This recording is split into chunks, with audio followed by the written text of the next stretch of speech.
History doesn't remember the loudest voice. It remembers the one that spoke least and still made the world listen.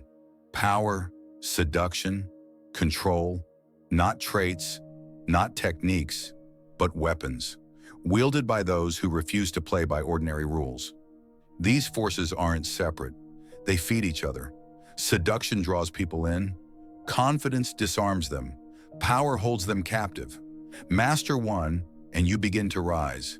Master all, and you disappear from the reach of ordinary men. This is not about charm. This is about warfare of the mind. The most dangerous person in the room is never the one shouting. It's the one watching silently, calculating, unseen until it's too late. You don't need to be the most attractive.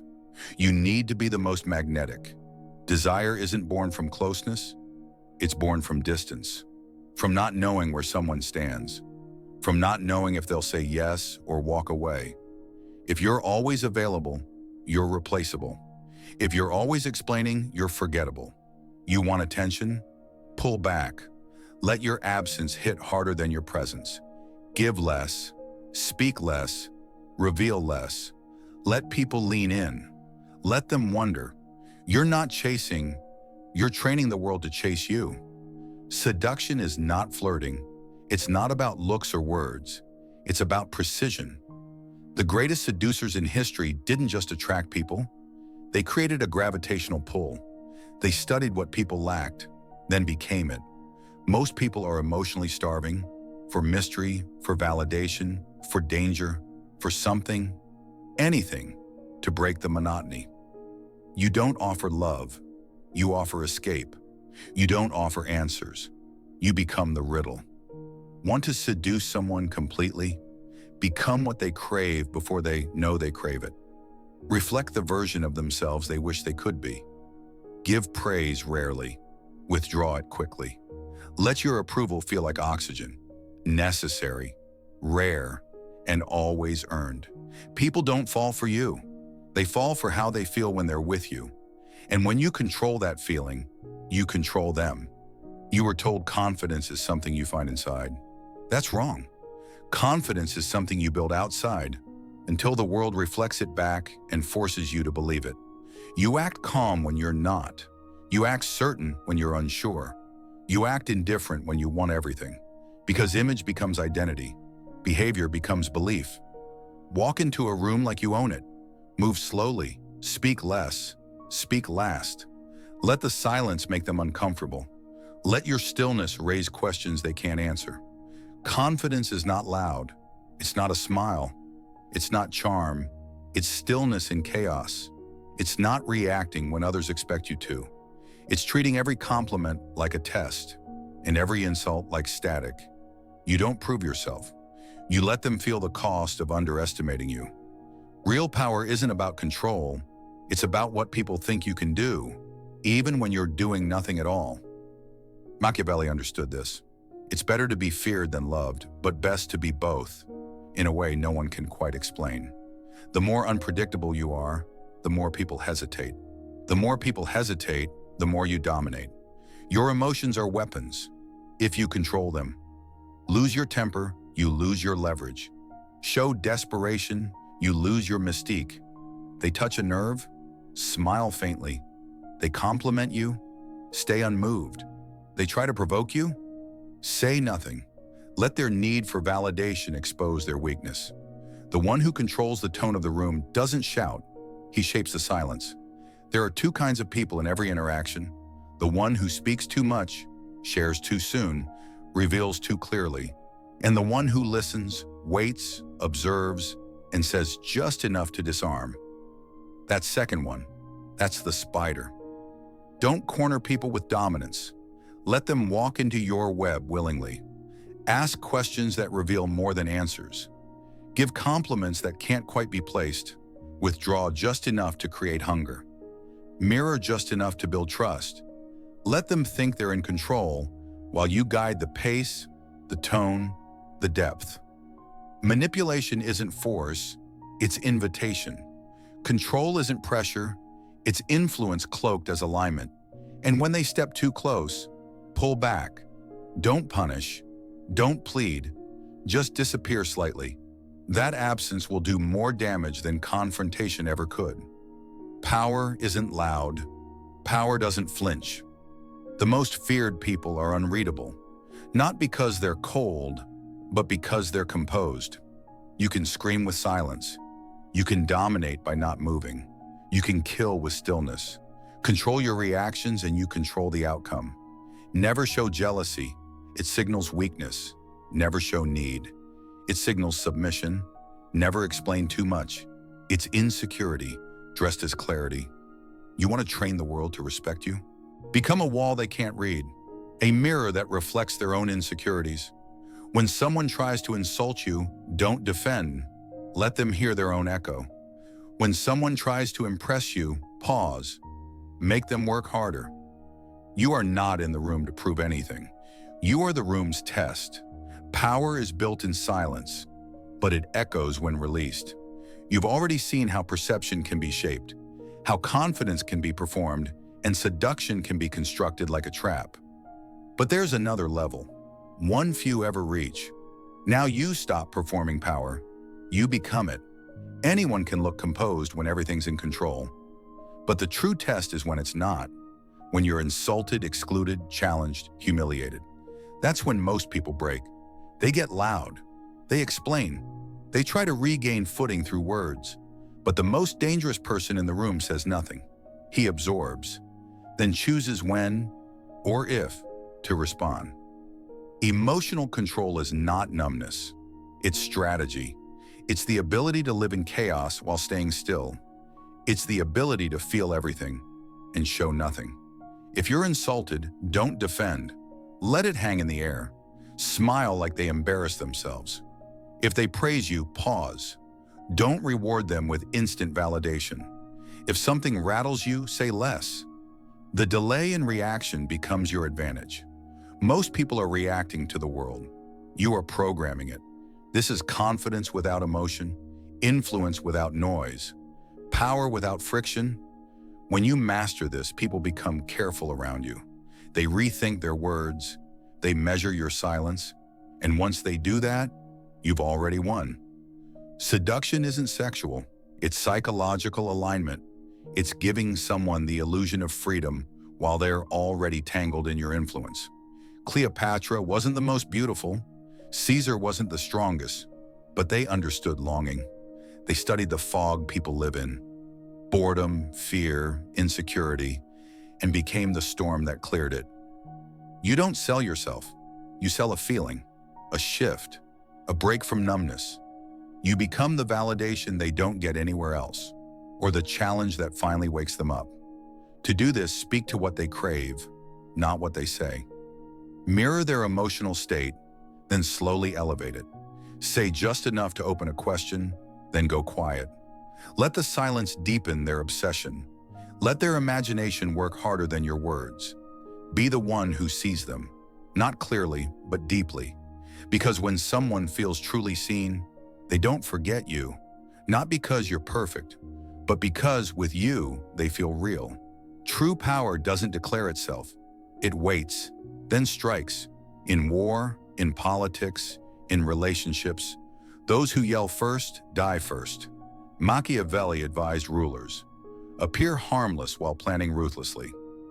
You don't need to reveal your plans. You don't need to expose your thoughts. In fact, if no one can predict your next move, they can't stop it. If they don't know your limits, they'll assume you have none. Talk less, observe more. Stay still when others panic. Touch your glass slowly. Adjust your sleeve with intention.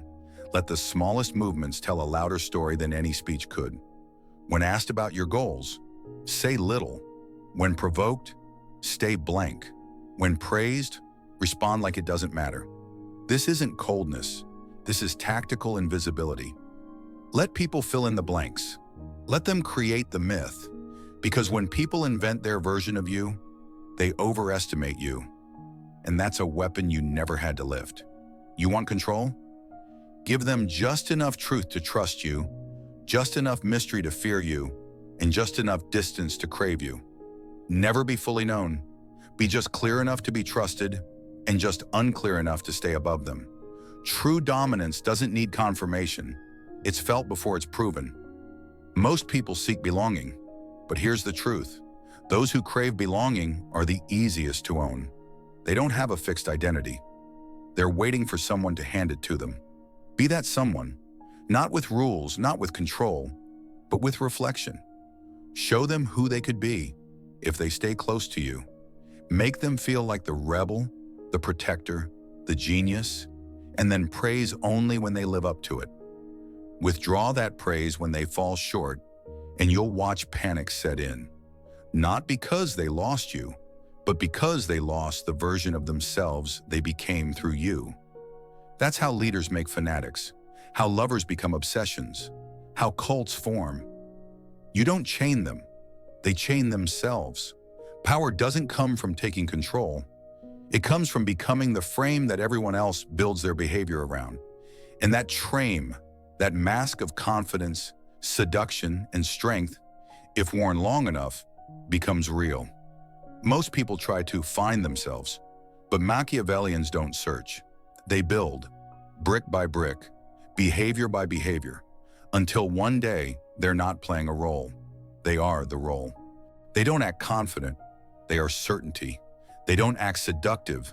They are the standard. They don't demand respect. They are the gravity that bends others around them. When you stop seeking and others start orbiting, that's when transformation becomes permanent. People aren't ruled by logic. They're ruled by assumption. And when you control the assumptions people make about you, you don't need to lift a finger. Silence becomes your voice. Rarity becomes your defense. Uncertainty becomes your shield. People chase what they don't fully understand. They respect what doesn't try to be respected. And here's where the game turns psychological. Say less. Mean more. Leave gaps in your story. Let them fill them with admiration, fear, or fantasy. Pause longer than necessary. Let the silence burn. Withhold approval, withhold emotion, withhold your full presence. And when you finally give it, make it feel like a gift. The most feared individuals barely speak. That's not by accident. It's a tactic. The less you say, the more others project. The more they project, the more they surrender to the image they've built. You're not proving anything. You're becoming everything they can't define. And that's why they can't forget you. Rejection is your weapon, because the one who needs less holds more. Stop chasing approval, withdraw, delay, ignore. Let them feel the weight of not having you. Distance is powerful. Absence is currency. Rarity is leverage. Respond with calm when others crave reaction. Laugh when they try to cut deep. Stay quiet when they demand an answer. Because once they realize they can be replaced, but you can't, the dynamic shifts forever. Psychological warfare begins inside. If your mind is poisoned with insecurity, no tactic will save you. You'll still panic under pressure. You'll still need praise to breathe. But when your inner dialogue becomes clear, ruthless, focused, you become untouchable. This is the true mind of a Machiavellian. Not gentle, not soft, but strategic. I hope they like me becomes, let's see if they qualify. I'm nervous becomes, this is how power sharpens itself. Why did they do that to me? Becomes, I allowed it, never again. The world doesn't owe you respect.